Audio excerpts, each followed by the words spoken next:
উচ্চ মাধ্যমিক ভূগোল তৃতীয় সেমিস্টার থেকে এই প্রশ্নগুলো ভীষণ ইম্পর্টেন্ট। এমসিকিউ প্রশ্ন কিভাবে পড়বে, কোন উপায়ে পড়লে তোমাদের সবথেকে বেশি মনে থাকবে। এমসিকিউ পড়বো 5টা, কিন্তু এর থেকে আরও 10টা প্রশ্ন আমি নিজেই তৈরি করে নেব। সেই পদ্ধতি শেখাবো আজকের ভিডিওতে। আজকের ভিডিওর টপিক হচ্ছে আমাদের ইউনিট 1। ইউনিট 1-এ তোমাদের কি রয়েছে? ইউনিট 1-এ রয়েছে জিও টেকটনিক। এই জিও টেকটনিক থেকে ইম্পর্টেন্ট কিছু প্রশ্ন, তার সঙ্গে এক্সপ্লেনেশন করে তোমাদেরকে বুঝিয়ে দেব যে এই রিলেটেড কী প্রশ্ন আসতে পারে। চিত্র সহ আলোচনা হবে আজকের ভিডিওতে। ভিডিওটা প্রথম থেকে শেষ পর্যন্ত পুরোটা দেখো। আশা করছি তোমার এখান থেকে অনেকটা ডাউট ক্লিয়ার হবে, এবং এরপর আমাদের ইউটিউব চ্যানেলে পার্ট করে ভিডিও অবশ্যই আসবে। তার জন্য চ্যানেলটাকে সাবস্ক্রাইব করে রাখতে হবে, নাহলে ভিডিওগুলো তোমরা মিস করে যাবে। সম্পূর্ণ ভিডিওটা দেখে নাও। জিও টেকটনিক থেকে দেখো ইম্পর্টেন্ট প্রশ্নগুলো আজকে দেখাবো। প্রথম প্রশ্নটা, মহী সঞ্চরণের কারণ হলো। মহী সঞ্চরণের কারণ কি? চন্দ্র ও সূর্যের আকর্ষণে পৃথিবীপৃষ্ঠে প্রবল জোয়ারি টান। সেকেন্ড অপশান রয়েছে পৃথিবীর উপবৃত্তাকার আকৃতির জন্য সৃষ্ট অভিকর্ষজ বৈষম্যমূলক টান। তৃতীয় রয়েছে গুরুমণ্ডলে তেজস্ক্রিয় পদার্থ দ্বারা সৃষ্ট পরিচলন স্রোত। এবং 4 নাম্বার রয়েছে উপরোক্ত সবগুলি সঠিক। তোমরাই বলো সঠিক উত্তর কোনটা হবে। তোমরা যদি উত্তর দিতে পারো অবশ্যই উত্তর দাও কমেন্ট বক্সে। এটা সঠিক উত্তর কোনটা হবে? সঠিক উত্তর হবে উপরোক্ত সবগুলি সঠিক। দেখো এখানে ইম্পর্টেন্ট যে বিষয়টা মনে রাখতে হবে সেটা হচ্ছে মহী সঞ্চরণ তত্ত্বের মূল যে বিষয়গুলো। আলফ্রেড ওয়েগনার 1912 সালে প্রথম এই যে মতবাদটা প্রকাশ করেছিল। এখানে বিশেষ করে দেখা গেছে দক্ষিণ আমেরিকা এবং আফ্রিকার উপকূলরেখার যে মিল পাওয়া গেছে, সেই মিল দেখেই কিন্তু এখানে জীবাশ্ম, শিলাখণ্ড, বিভিন্ন প্রমাণ দ্বারা এটাকে ব্যাখ্যা করা হয়েছে।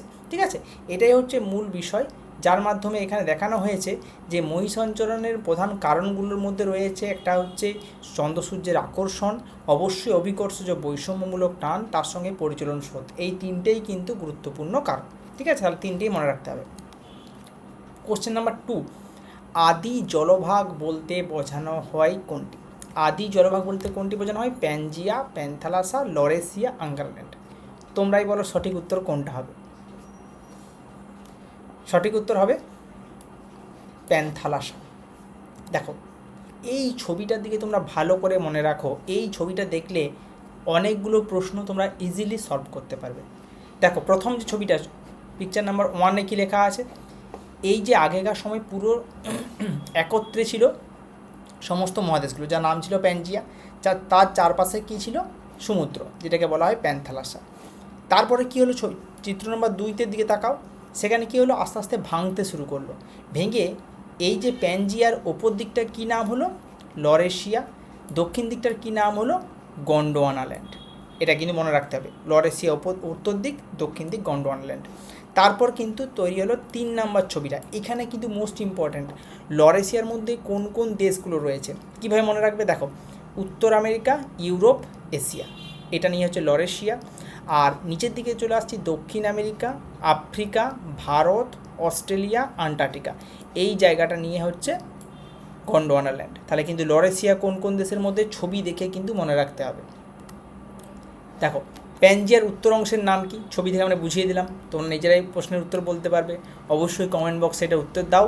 কমেন্ট করে সবাই কমেন্ট করে জানাও উত্তর অংশের কী নাম। দেখো ছবিতে আমি দেখিয়ে দিলাম আরেকবার, ছবিটা দেখে তোমরা নিজেরাই বলো উত্তর অংশের নাম কি হবে। কোশ্চেন নাম্বার 4, মেসোসরাস হলো ক্যাঙ্গারুর জীবাশ্ম, কেঁচোর জীবাশ্ম, ক্ষুদ্রাকার কুমিরের জীবাশ্ম, ফান গাছের জীবাশ্ম। এটার সঠিক উত্তর কী হবে বলার আগে তোমাদেরকে ব্যাখ্যাটা একটু বুঝিয়ে দিই।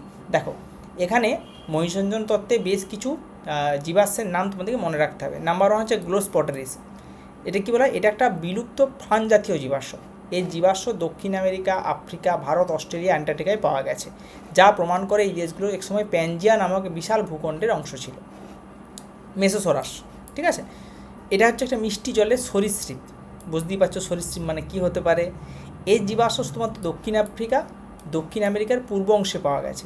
বিশাল সমুদ্র পাড়ি দেওয়া এই প্রাণীর পক্ষে সম্ভব ছিল না, তাই এটি প্রমাণ করে মহাদেশ দুটি এক সময় যুক্ত ছিল। হয়েছে। লিস্টোসাউরাস, এটি স্থলের একটি সরীসৃপ, জীবাশ্ম আফ্রিকা, ভারত, আন্টার্কটিকায় পাওয়া গেছে। তারপর রয়েছে সাইনোগ্যানাথাস, এটা হচ্ছে একটি ত্রিযুগীয় স্থলজ সরীসৃপ, এর জীবাশ্ম দক্ষিণ আমেরিকা এবং আফ্রিকায় পাওয়া গেছে। ঠিক আছে, তাহলে আমাদের প্রশ্ন ছিল মেসোসরাস। তাহলে কী হবে? সরীসৃপ মানে কী হতে পারে? ক্ষুদ্রাকার কুমিরের জীবাশ্ম হলো। তাহলে এটা কিন্তু মনে রাখতে হবে। প্রশ্ন নম্বর 5 কী লেখা আছে? গন্ডোলান ভেঙে তৈরি হয়েছিল কোন কোন মহাদেশ? তোমাদেরকে আমি চিত্রতে কিন্তু আরেকবার দেখাচ্ছি, এই উত্তরটাও তোমাদেরকেই বলতে হবে। গন্ডোলান মানে কোনটা? এই দিকটা। গন্ডোলান ভেঙে কোন কোন মহাদেশ তৈরি হয়েছে? তোমরা চিত্র দেখো এবং কোন অপশানটা হবে সেটা অবশ্যই কমেন্ট করে জানাও। ঠিক আছে, এই ধরনের ভিডিও আরও পাওয়ার জন্য অবশ্যই আমাদের চ্যানেলকে সাবস্ক্রাইব করো। ছোট্ট একটা তোমাদেরকে বোঝানোর জন্য একটা ক্লিপ নিয়ে এলাম। ভিডিও পরবর্তীকালে আরও আসবে, নতুন নতুন আরও বেশি বেশি প্রশ্ন নিয়ে আসবে, তার জন্য অবশ্যই চ্যানেলটাকে সাবস্ক্রাইব করে রাখতে হবে।